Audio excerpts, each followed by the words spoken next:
2026 বিশ্বকাপের বাছাই পর্বের বাকি থাকা ব্রাজিলের দুটি ম্যাচের জন্য এবার কার্লো আনচেলত্তি আজ 17 আগস্ট দল ঘোষণা দিতে যাচ্ছেন।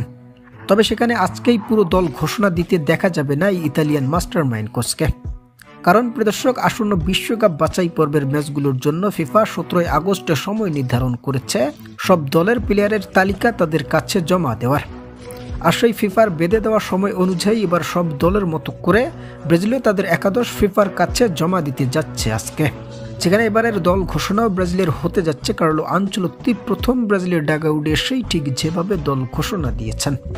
অর্থাৎ গণমাধ্যমগুলোর তথ্য অনুযায়ী কার্লো আনচেলত্তি আজ প্রায় 50 সদস্যের তালিকা ফিফার কাছে জমা দিবেন এবং সেখান থেকে সবশেষ আগামী 26 তারিখ চূড়ান্তভাবে মূল একাদশ ঘোষণা দিতে দেখা যাবে ইতালিয়ান এই মাস্টারমাইন্ড কোচকে।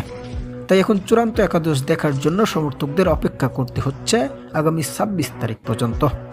তবে এই দল ঘোষণার আগেও সমর্থকদের বর্তমানে সর্বোচ্চ খুশির জায়গা হয়ে দাঁড়িয়েছে প্রায় 22 মাস পর হলুদে নীল জার্সিতে এবার মাঠ মাতাতে দেখা যাবে ব্রাজিলিয়ান তারকা superstar Neymar da Silva Santos জুনিয়রকে, যা ব্রাজিলিয়ান সমর্থকদের জন্য বর্তমানে বড় এক পাওয়া।